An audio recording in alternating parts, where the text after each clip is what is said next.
Blog Talk Radio. Live from Washington, D.C., it's Quintessential Listening, Poetry Online Radio. QLPOR, as it's widely known, features a bevy of poets, spoken word artists, and live poetry readings with best-selling authors. Your host is Dr. Michael Anthony Ingram. Hello, everyone. I am Michael Anthony Ingram, and welcome to the program. My special guest today hails from the beautiful country of Ireland. His name is Gordon Ferris. Hello, Gordon. Bring him on. Hello, Gordon. Yes, we're on the air. That's great. All right. How are you today? Okay. Fine, yeah, grand. Not a problem. No. Oh. Looking all right, forward are to you this okay now. today? I am, Hello? yeah, I'm fine, yeah. I'm fine. Can you hear me? Yeah? Okay. I can hear you. Yes, Can it's you hear? perfect. You okay? I can hear you. Okay. I know you're across the seas, but I can hear you perfectly. Yeah, you can still hear me. All right. Let's begin our poetic journey. All right? Okay, right. All right. Start. All right. What is poetry?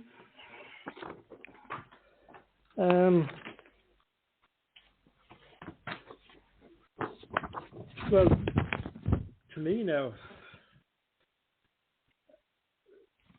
there's an old saying that a poet is a person who, in a lifetime of standing out in thunderstorms, manages to be hit by lightning 5 or 6 times. 20 or 30 times might be even better. It's in that way that most people see poetry. Mm-hmm. But tell me a little bit more. Go ahead. That's how most people see poetry: being a light, all right, standing out in the field of inspiration, waiting for the muse to strike. But for me, it's nothing like that at all. Okay. It's my way of understanding the world around me, all the wonders I see, and all the mundane parts of life. The mundane parts do have their own wonder. All can be made plain for all to see through poetry. They can be drawn from anywhere. They can be drawn from anywhere. A simple conversation overheard, the sight of leaves blowing on the wind, or the facial expression of two lovers talking and how they look at each other. It can be personal or every other aspect of life. That's the way I see it. That's the way I see it anyway. All right. Very nice. Okay. Very nice. Why is poetry important, my friend? Poetry gives us a different view of the world, a more illuminating way of seeing life, especially in the modern world. If we allow it, it lets us see other people's worlds, and we can better empathize with what's happening in their lives. It lets us see the world through other people's eyes, be it good or bad. Very nice. As you think about your body of work, what are some of the predominant themes? Let's see.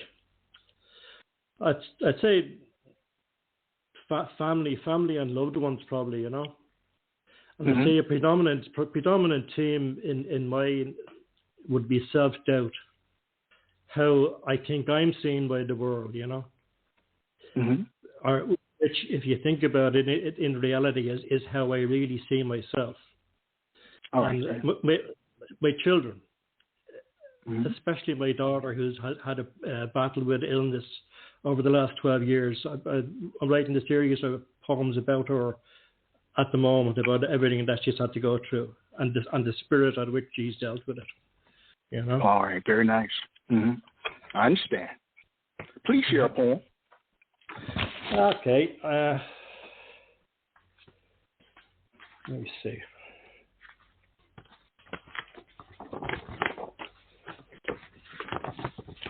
Let's see. I have a poem here called Questions. In broken English, thank you so much. You enjoy your day, sir. Earnest and heartfelt, beauty and a joy for life in her eyes. What horrors has she left behind in her homeland to have such joy at the now just living? She's travelled across many treacherous seas, suffering many humiliations, degraded beyond what any human should endure. Why should the words of any god warbler induce you to kneel before them when you witness what's done in its name? I wonder if a world with no lines dividing or doctrine guiding, only steered by what's already inside us and what by instinct we know, would they still have to leave their land abandoned by all they know? Would they still have to live the nightmare of lost hearts in a distant land? Okay. Wow, that was beautiful, Gordon. That was beautiful. Very heartfelt. Now, when you write a poem, how does it begin for you? With an idea, a form, or an image?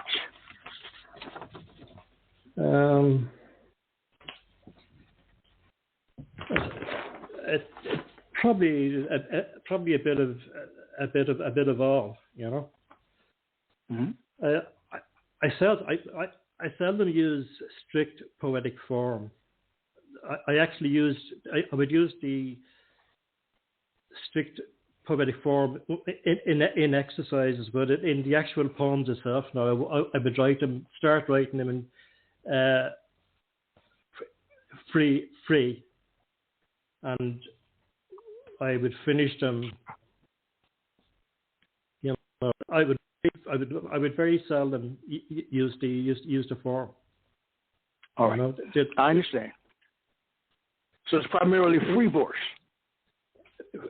Free verse primarily. You know, I do use a strict form, like the sonnet and the villanelle in particular, but I use them in exercises. You know, so you know it can. But for me, a poem could start from anywhere at any time. It could, but I would normally just do the sketch of it, and I would finish it, you know, at home. You know, it could start anywhere at all. You know. Yes. All great writers have great writing influences. Who are some of yours, and what makes them special in your eyes, my friend? There's a lot. There'll be a lot there to mention. There, you know, I'd say probably Tennessee Williams. I know they're not poets now, you know, but they would have been the people that would have started me off writing first. Like Tennessee Williams and Eugene O'Neill and John Steinbeck would have been the three that would have started me off interested in writing. You know, there's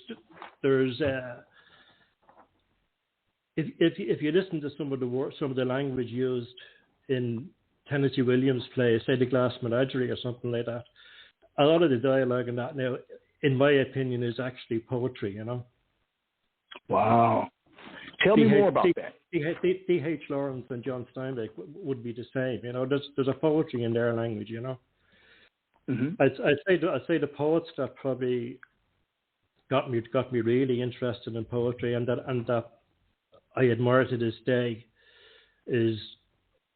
No, there's no similarity between any of these. No, they're just people that appeal to me. The likes of Keats and William Blake, you know, and Sylvia Plath and Stanley Kunitz, you know, poets that I love. Donald Hall and our own Paula Meehan, you know, they'd be just a few, you know.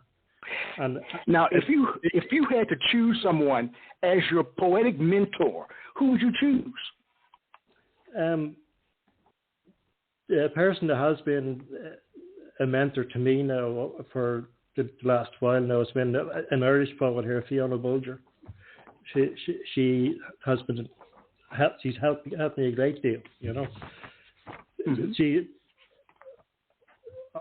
I've known her for a number of years now. We were together with the Dublin Writers Group that was facilitated by her and another poet, Anne Tannum.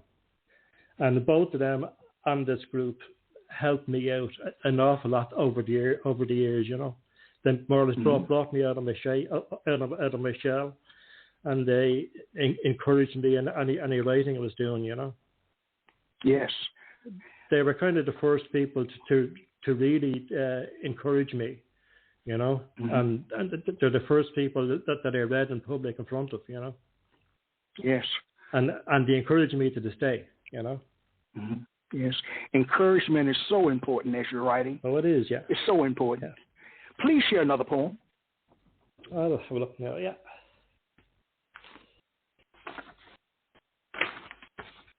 I'll read a poem that's about this war that's going on now at the moment. It's just my reaction to it when it started first, you know.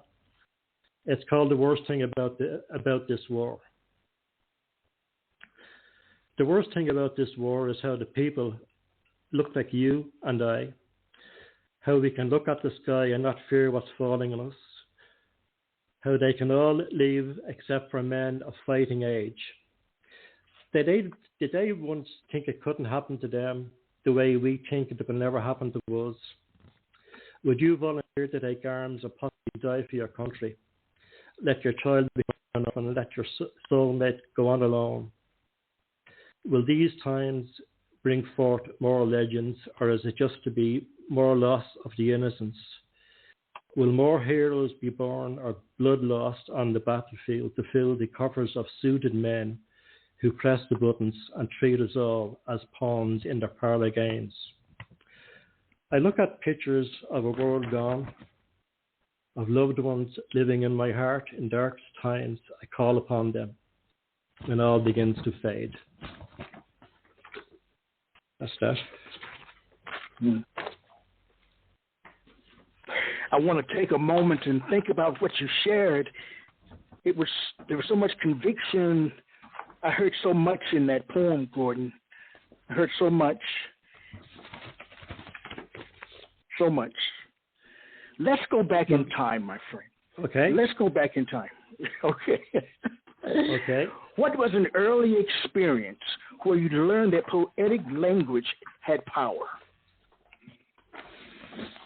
Right.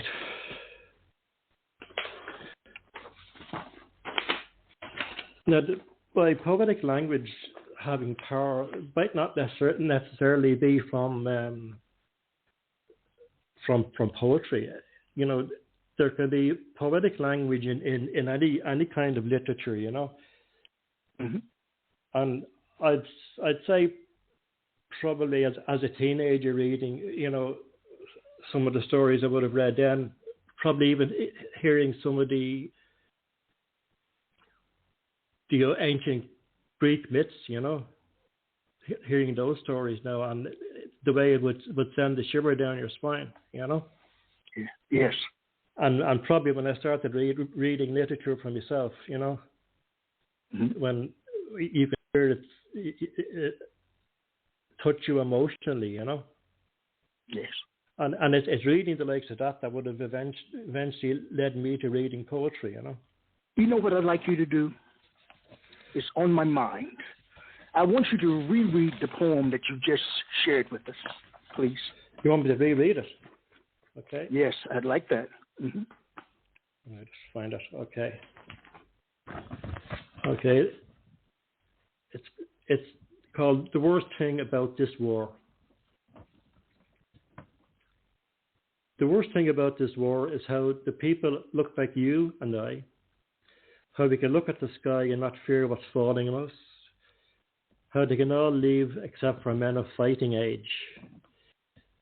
Did they once think it couldn't happen to them the way we think it will never happen to us? Would you volunteer to take arms or possibly die for your country? Let your child become an orphan. Let your soulmate go on alone. Will these times bring forth more legends, or is it just to be more loss of the innocence? Will more heroes be born or blood lost on the battlefield to fill the coffers of suited men who press the buttons and treat us all as pawns in their parlour game? I look at the pictures of a world gone, of loved ones living in my heart. In darkest times, I call upon them when all begins to fade. That's it. You know, sometimes you need to hear or read a poem more than once to attempt to understand what is being written or said. Now, that's a very powerful poem, and there's a lot of emotion in it for me, listening and reading it. Sorry for interrupting you, but what I find is that every time I read any of my poems, I learn something new about them. You know, that's me personally. You know. Well, let me ask this question then: what is the relationship between your speaking voice and your written voice, if there's a relationship? Because you speak with such conviction and such power, and that's a very sometimes it comes across as being melancholy, very melancholy, I'll tell you that, but it's powerful. So what's the relationship?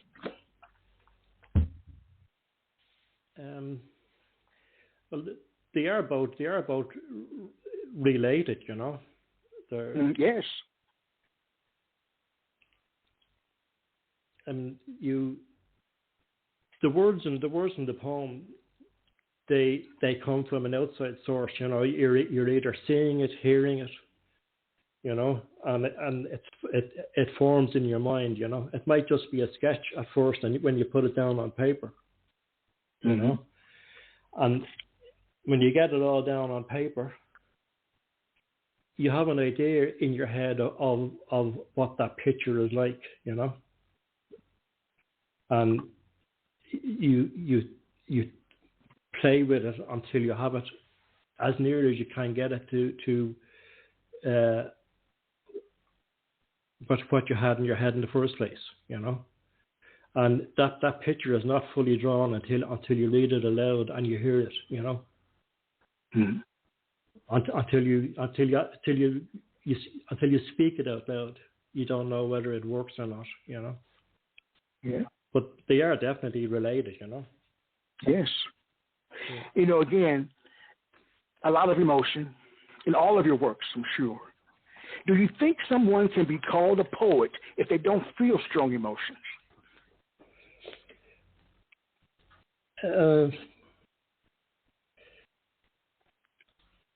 Poetry is such a vast subject, you know. It's like poetry to me might be something totally different to somebody else, you know. There could be other poets out there now that might think that I'm not a poet, you know. And you know, I wouldn't consider myself the right person to ask if the qualities of somebody else's poetry, you know, when I'm not even sure about my own, you know. Mm-hmm. You believe in your own work, don't you? Not. I find it very, very, very hard to believe in my own work. I never feel as if it's finished, you know. Mm-hmm. I mean, I might finish something now, and if I look at it tomorrow on the page, I'll see something that I want to change in it, you know. There's very, very, very little of my poems that I can read back over and feel satisfied with. You know, I don't know whether that's what I wanted. I don't know. I didn't achieve what I wanted to do in the first place. You know. Now, although I assume I'm allowed to go back and change. You know, I think I'm allowed to do that. You know, I'm not sure. Yes. Well, here's a question for you. It says some poets claim that a poem is like a living creature. Once it's out there, there's not much you can do to correct or improve it. But other poets edit meticulously, not leaving much from the original draft form. What is your take on that, my friend? I think once you've written something, you can make changes to it. You know, I didn't like I heard. I read one of I can't remember which one it was. Lady Lazarus by Sylvia Plath.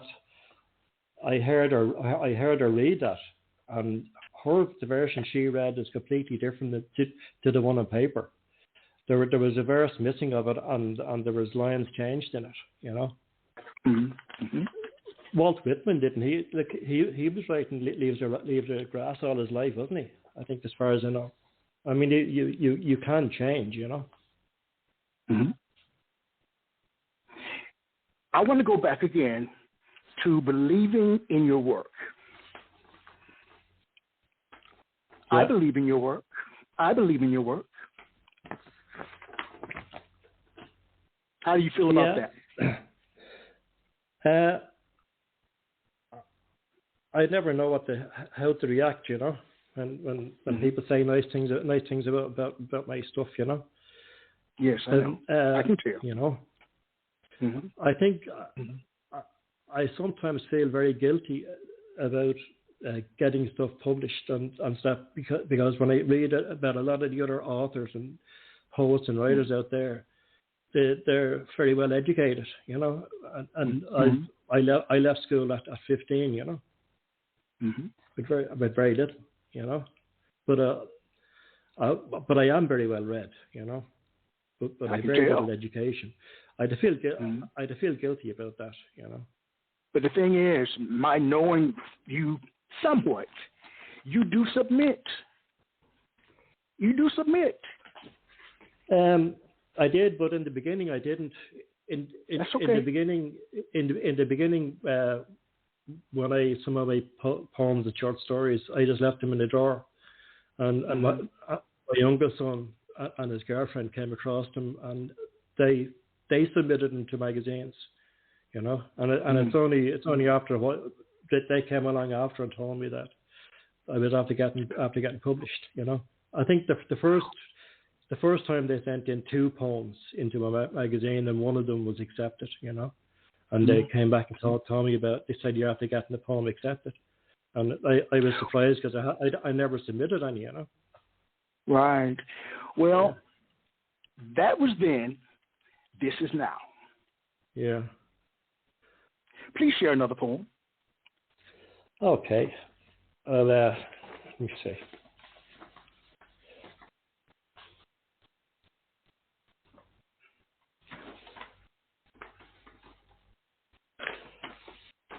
I'm going to read a poem. Let me see. I might read a poem though about my daughter's illness, you know. Mm-hmm. And there last January, she was rushed to Dublin to have surgery, and we just had to leave her off at the hospital because of the lockdown. We weren't allowed in, you know. So we just had to leave her there and go home, and they would call us when the surgery's finished and when she's ready to bring her home, you know. So we stayed in Dublin that night, and I wrote this poem in the hotel that night when I was on my own, you know, after leaving her, you know. So this is called the threshold. Okay. Watching specks of dust reaching for the light, I see my precious girl, can't even say goodnight. I recall her first waddling steps, her race across the sun-hardened garden. I now witness her cross the threshold to the place where demons go. 5 times we guided her, 5 times you took her home. This time there is a curse which has her enter alone, without the forehead kiss, and lie alone. Can I send you something thinner than thoughts, taking away your pain and fear, and replanting them into me? Are you resting now, your eyes closed, dreams crossing the astral plane to be watched over by loved ones and dried our fallen tears? Thank you.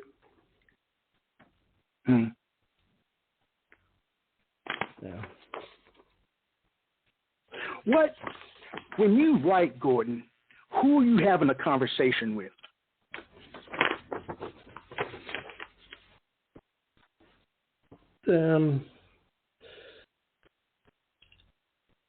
Most of the time, though,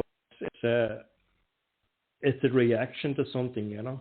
It's a reaction to having witnessed something or heard something, you know. poems come from the strangest places with me. It could be a phrase that's used in a song, or it could be a phrase that's used in somebody else's poem. You know, there's a poet that one or two of my poems came out of Alicia Nicole Harris is an American poet that I love her stuff, you know, and I don't actually. I would hear a phrase that she would use, and I just pick on that, you know. That happens the odd time. Mm-hmm. A lot of the poems is me trying to understand an experience, you know, either something I see, something I hear, or an emotional event that's happening in my life, you know. It's trying to come to terms with that, you know. Mm-hmm. Let's take a brief break, Gordon, and we'll be right back. Okay.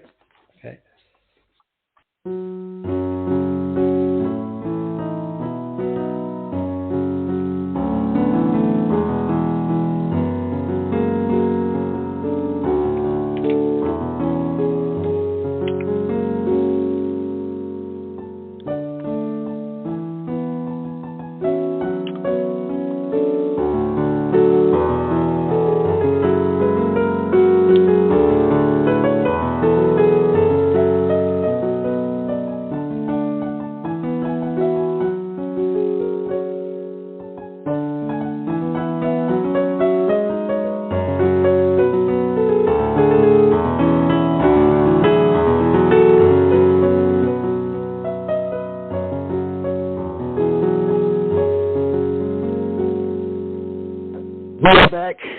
I am here with Gordon Ferris. Gordon. Hello. Yeah. Yes. Can you hear me? Okay. I can hear you, sir. Do you think you were meant to be a poet? Now, I can answer that based on what you shared, but you tell me, do you think you were meant to be a poet? No, I don't think so. That was the answer that I thought too. Yeah. I still don't feel like a poet, you know. Tell me why, bud. Tell me why. Because I never feel that any of my stuff is finished. You know, the stuff always needs work. You know. Mm-hmm. And so I can't when you say finished, tell me a little bit more about that. What are you saying? I guess I'm trying to understand. What are you saying? Well,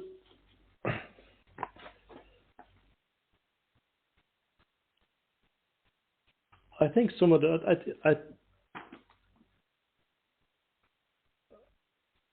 I think every time I read over a poem, like take for instance that one, the thing about the worst thing about the war, it just doesn't flow right for me, you know. It needs more work, you know. I probably put it out there too soon, you know, before it was finished, you know. Now, do you work with a writing group, a poetry group now? I know you talked about two people who were mentors. Yeah, but I was a member of that group for about 5 or 6 years, and then when the pandemic came along, it closed down, and they didn't restart up again. The two people that were involved in it, like they just had, like we were away for about 2 years because of the pandemic, you know. Yes, so they couldn't come back to it, you know. And there's no writers groups that I'm aware of in this area. You know, there probably is, but I depend on public transport. You know, I don't drive, you know, so I'd have to get a bus or a train, and the only place available on the public transport is Dublin, sort of, you know. Now, what about Zoom? There are countless groups on Zoom. I'm involved in a few groups, you know. I'm involved with Cultivating Voices, you know, but that's really a reading group, you know. And there's another one down in Limerick Lion Square posts that I'm involved with, they're very good. They actually let me read, Mm. Yeah, so. Well, when you write, what surprises you most about your writing?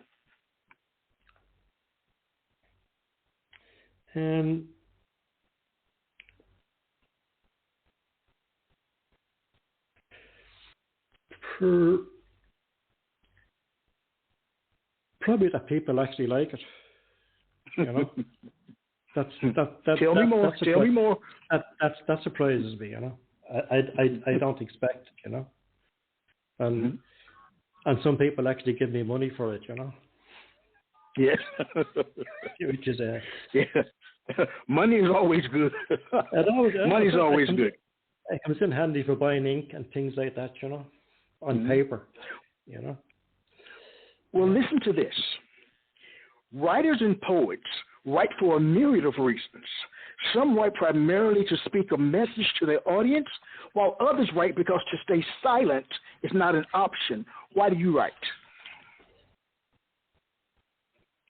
Why do I write?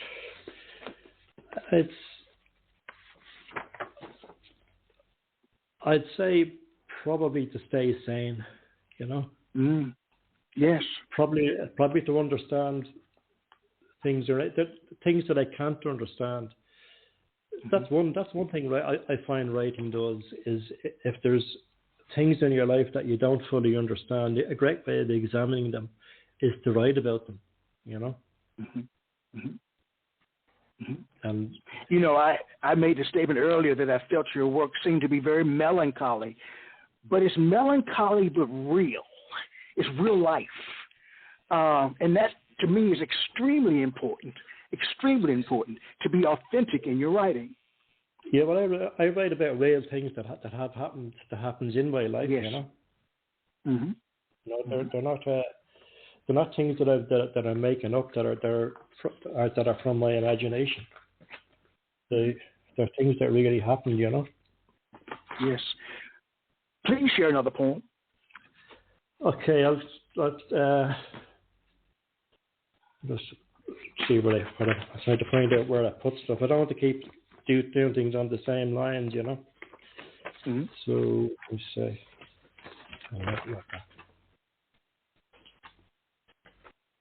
I didn't think I had so many poems. Yeah, I'm going to do one called Mother. Okay, this is a poem where I wrote about my mother, Mother ironed everything in sight. Socks, shorts, jackets, trousers, school ties, tea cloths, floor cloths. They all got thrown into the pile. Beds were stripped early in the morning, left blowing on the wind, ironed and replaced on our beds. Once she washed and dried coal bags to return them to the coal man. He smiled and said, "There's no need for that." All habits picked up by her hard, unsmiling mother.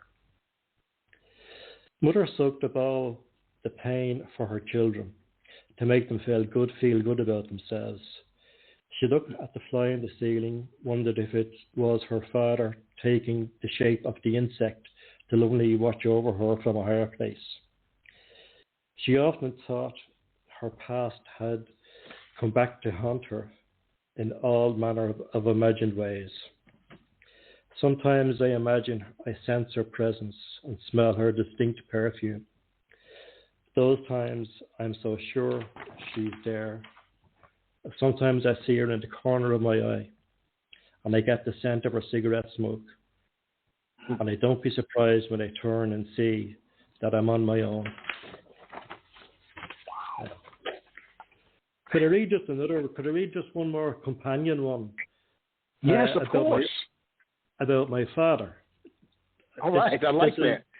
This is about the experience at my father's funeral. Okay? Can you hear me? Yes, I can. This is called Goodbye. The young man wept tears of regret over the old man's grey frame, fingers lightly touching the folded hands as he approached and passed, off to find a solitary place to express his remorse exercise his unexpected feeling of loss. The younger teenage boys passed the grey-suited man, fidgeting, not knowing what to do, wondering why they had to touch the cold skin. The boys walked together, all the image of the grey man in his youth, all holding in the grief, tears falling to them in unmanly action. They held the grey man's hand, kissed his forehead, whispering private words, saying goodbye. I just wanted to get that one out. Yes, I like it. You know, Gordon, when you think about your work, your written work, has a poem ever humbled or frightened you?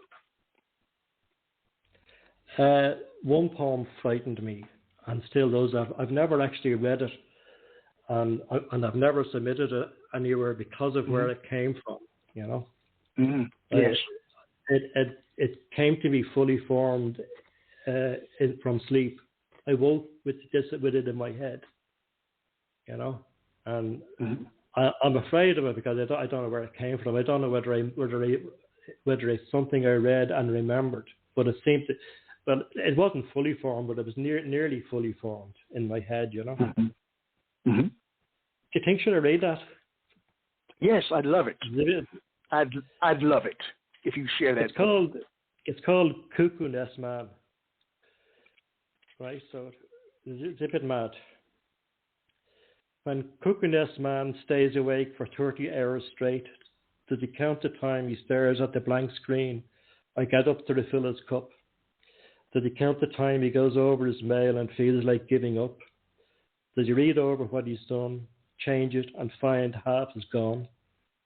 Does he see chores that get him up on his feet, urgent deeds that need to be done, and drag him out of his seat? Get mad.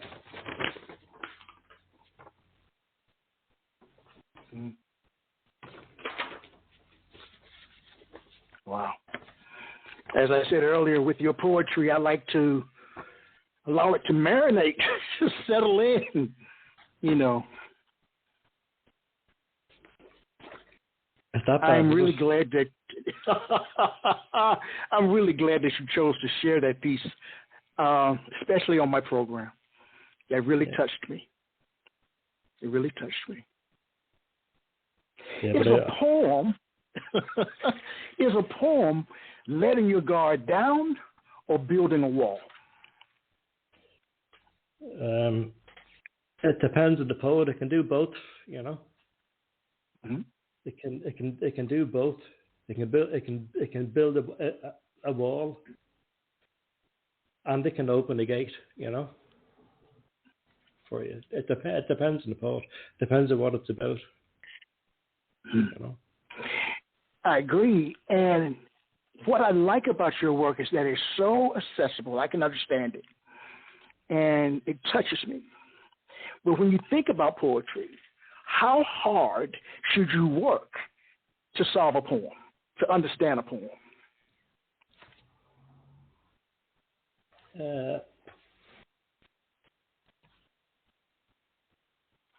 You mean to make it as accessible as possible and not try to complicate things, you know? Mm-hmm. Mm-hmm. And there's some poetry, you know, that you have to work at to understand it, you know. You have to. That is true. You might have to analyze, you know, some of it, you know. I'm not saying that's bad, you know. It's everybody to their own, you know. You know, but if you complicate, your poetry, you're limiting yourself to only a certain readership, you know. Mm-hmm. Like there's some readership out there that if they have to work at it and analyze it and maybe research something to find out what it means, they're not going to bother, you know. Mm-hmm. No, maybe not that they're not going to bother. They mightn't have the ability to research it, you know. Like I would be honest and I would tell you that there's some stuff I haven't got the intelligence to understand, to be quite honest with you.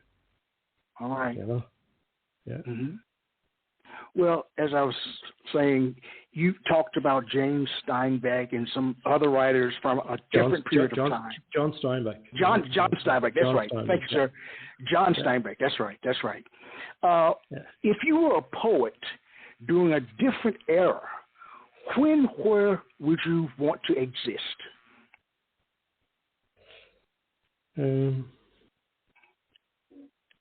Probably in my own country, you know. I probably would have liked to have probably would have liked to have met Sean O'Casey, you know. Sean O'Casey now, probably, and Joyce, maybe, you know. Now, when did he live? Probably in the early part of the 19th century, you know, would have been a good time to live, you know. Up to maybe up to the 40s, maybe, you know. What about his work intrigues you?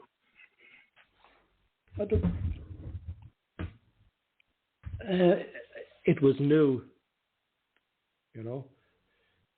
They were breaking all the rules, you know, and they made it possible for a lot of writers nowadays to write the way they do, you know, because they broke down barriers, you know. They broke down the Victorian system and that, you know.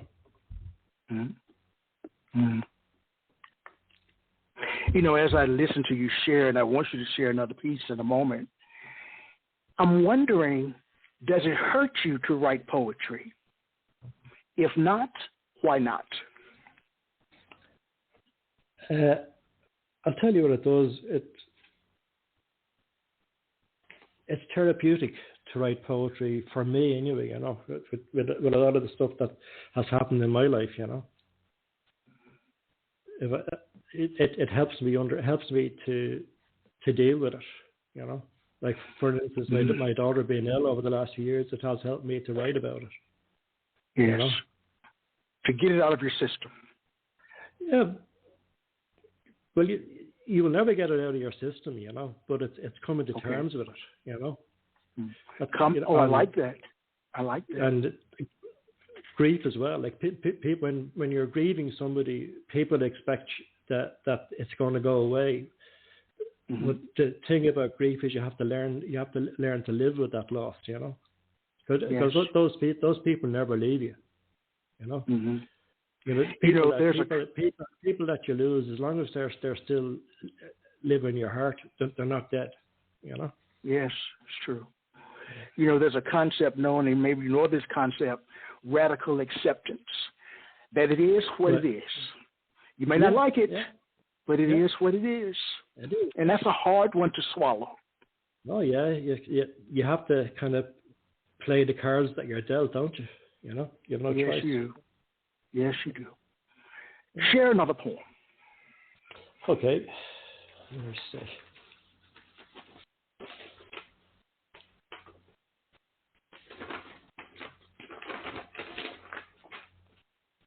This is Greg having nobody trying to drag me off the stage. Okay, this is an early one. It's called Portrait of an Introvert. You cut your steak into neat little pieces and eat your meal systematically, one item at a time. Meat first, potatoes next, moving them into neat piles, and then onto the veg, eaten with head bowed, never gazing across the table at your partner, everywhere but there, eyes darting from side to side to get a hint of how to behave. With fingers brushing hair away, you glance at your inner mirror, carried within you always, to see how you think you're viewed by the world. Yeah. Okay. You hail from Ireland. I do, yeah. I live in the northwest, up in Donegal, you know. I'm not from there. I'm not from there. I'm from the capital. I'm from Dublin, you know. All right. From Dublin. How has living in Ireland, being born in Ireland, shape your writing?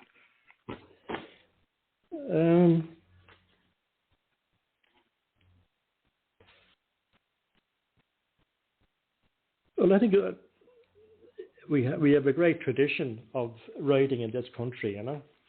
We have shaped. Irish people have a reputation for stories.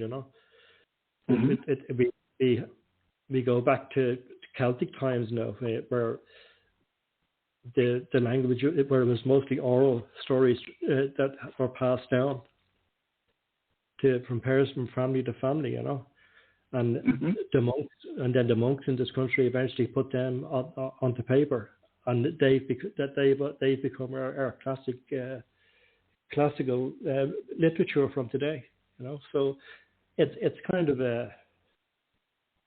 it's an Irish thing, writing, and yes, not necessarily writing, but telling stories in particular, and telling stories.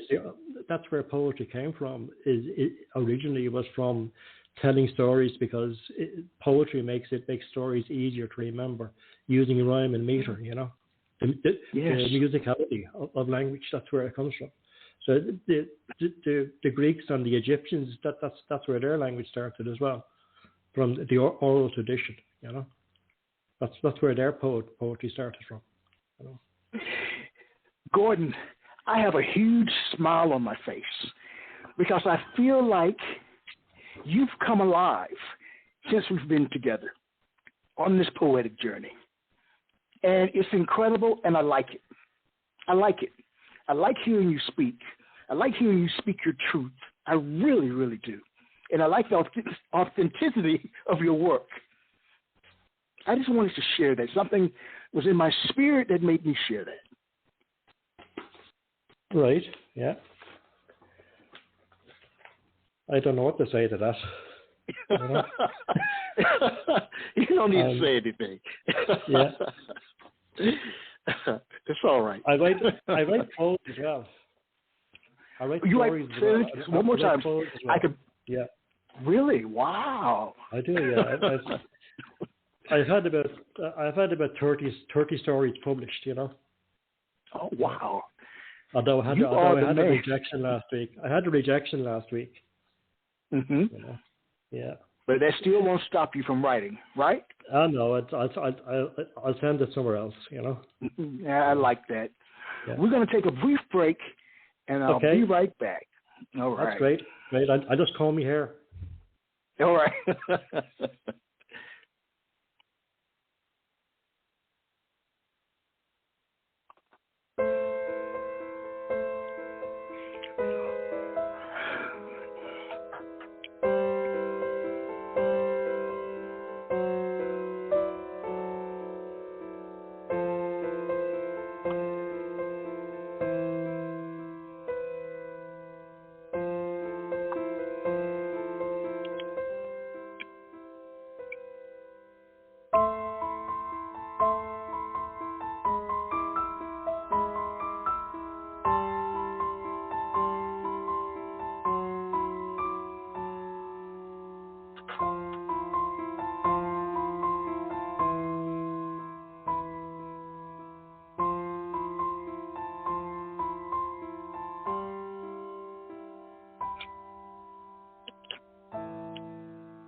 We are back.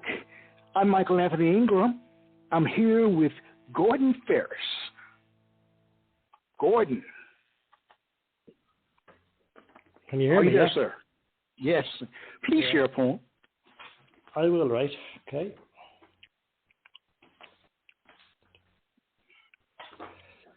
I'll read another one now about my daughter. All right. This one is in her voice, and it's about the next day after her, about a while after her having her surgery. It's called Into Darkness. I take the last steps as carefully as the first steps, each step thought about. I rise with the desire as it's developed from rest and thought. Sometimes desire abandons me. I don't want to rise, just want to lay here. listen to books as my eyes won't let me see the words. The sounds on the street, I don't know how near or far the cars are. The sound right beside me, are they going to hit me? The depth of my footfall, how high or low the path? Am I walking into a hole? Is this sound that of the flowing river underfoot on the bridge? Will I walk into its waters? Thank you. Mm. That was wow. realizing that she's blind, you know, that she couldn't see. Mm. My friend, what do you hope readers get from encountering your poems? What do you want them to take away?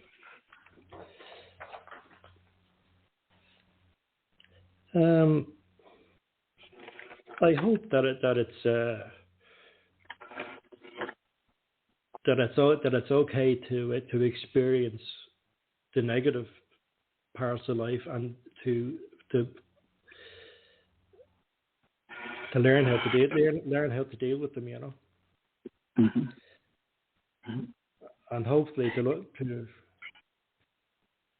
look into somebody else's life, you know, not mm-hmm. just their own, just their own little world, you know. Mm-hmm. It's kind of hard. That's a very difficult question to answer, you know. Yes. Well, to me, it's empathy. Yeah. To me, as I define empathy, is you can't understand another person's story in totality. Attempt to work with the feelings that go along with the story. So when people read or hear your work, the feelings are in it. Yeah. You know, you can see, in my mind, it's visceral. You can sense what you're sharing. And that builds that bridge between us, my friend. That builds that bridge between us. I think so. Now, with this next question, and this is a hard one for me to answer as I think about you, does writing energize or exhaust you?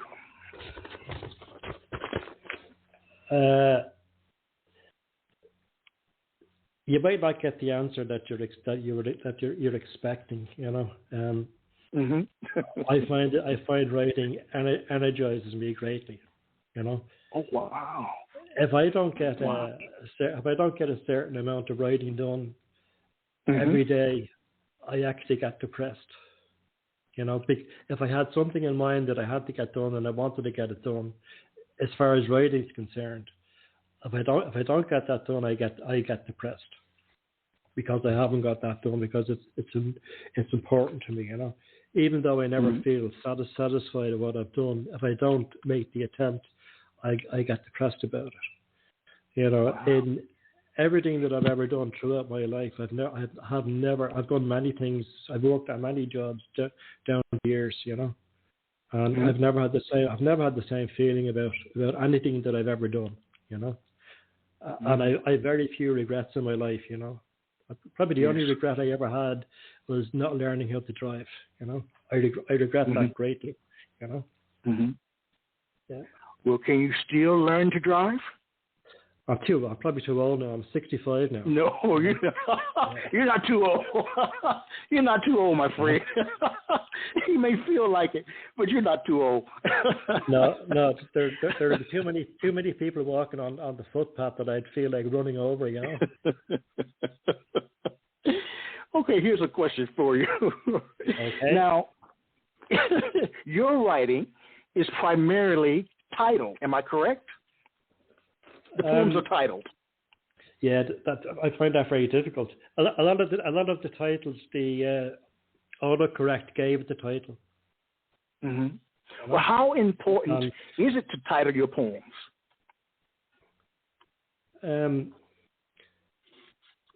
Convention tells me that I have to put a title on it, you know. But if I had my own way, I would just number them, you know. But I think somebody else did that, didn't they? Emily Dickinson did that, you know. Yes. But it's very hard to get a title that suits the poem, you know. Mm-hmm. It's very I find it very, very difficult, you know, to get it. What is the difficult part? What's the difficult part? It's trying to get a title that captures the whole of the poem, you know. Mm-hmm. Like, a lot of the time, I write this, if I put a title on it, it only captures a small fraction of it. A good few of my poems, well, just have the, you know the way when you save the document on your computer, it just puts the first line.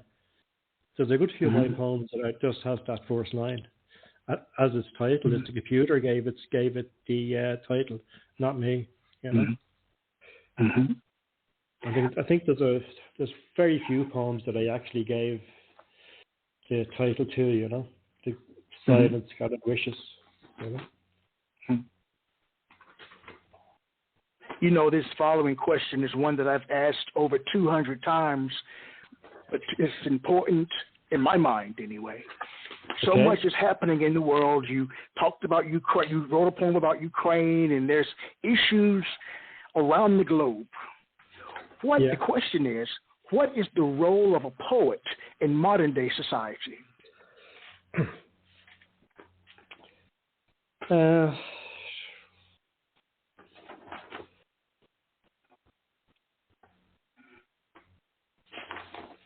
That's a very difficult question. I'd say it's probably to try to interpret the world we see about us and create understanding and empathy about what we see. Yes. You know. Yeah. I'd say that's one question, you know, but that's one answer. But that question would take an awful lot of thought. There's numerous answers you could give to that, you know. Well, I think you answered it perfectly. Yeah. There are no rights or wrongs. There's not, you know, and the subjects and themes and ways of writing poetry are just limitless, you know. Like there's new ways of writing poetry coming up every day, you know. Yes.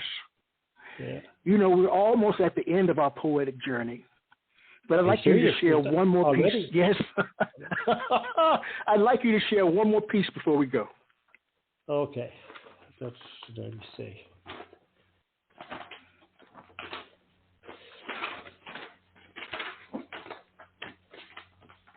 I'll just have a look and see if I find something. I read that.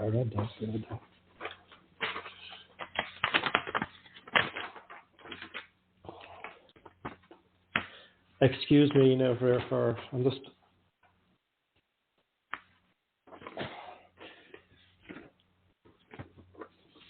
I had one that I wanted to read, and I can't remember where to put it.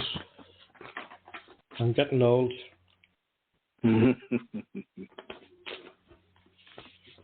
Okay. This is called The Silence. This is from but my only grandchildren they live in France, you know, and they come over to stay with us every summer. They're actually coming next week, you know. But I wrote this the last time they were here and they were going home. So I wrote this after they went back. It's called The Silence. In like a tornado, 3 mini whirlwinds whooshing around, gathering smiles. Their departure will bring tears. Of all the reminders, the loudest is the silence. I wonder if in the distance between us, will they look up at the stars, and if they look at the moon, will they see the same light as I do?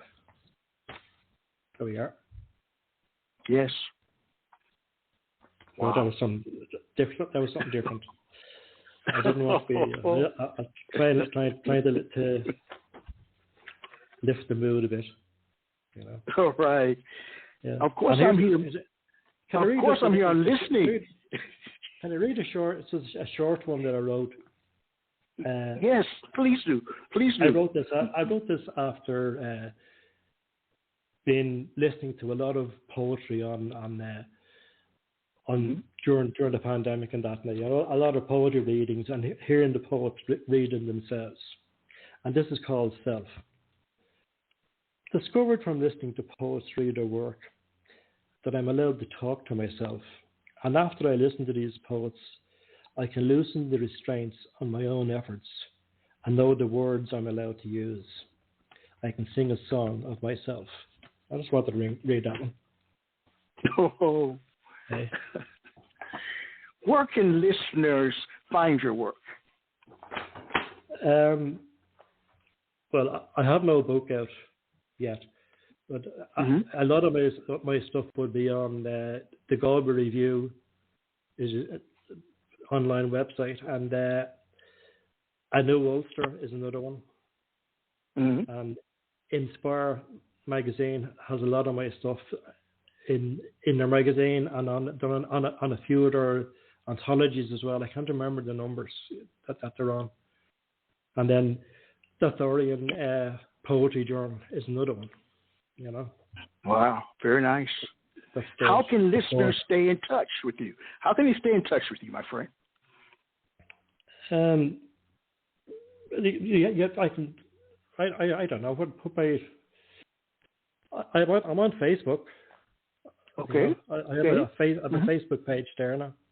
So anybody wants to send friend requests, or they can find it. You can find out about. I post any poems I get published. I post them on my Facebook page. You know, all right. Most of my friends on Facebook are writers anyway. You know, so. All right. What's next for you, my friend? Where do you go from here? Next for me is I'm hoping to try and put a collection together, you know, and I'm also in the process of writing a series of poems about my daughter's experience. You know, I've written about five or six poems which have covered her times in hospital and that, you know. So I hope to write it in 3 parts. Before her surgery, her growing up, during her illness, and what she like now, you know. And what I hope to capture in it is her spirit in dealing with what she's dealt with, you know. That, you know, that she's the sort of person that when she is ill, she's worried about you. Yes. She's a special person.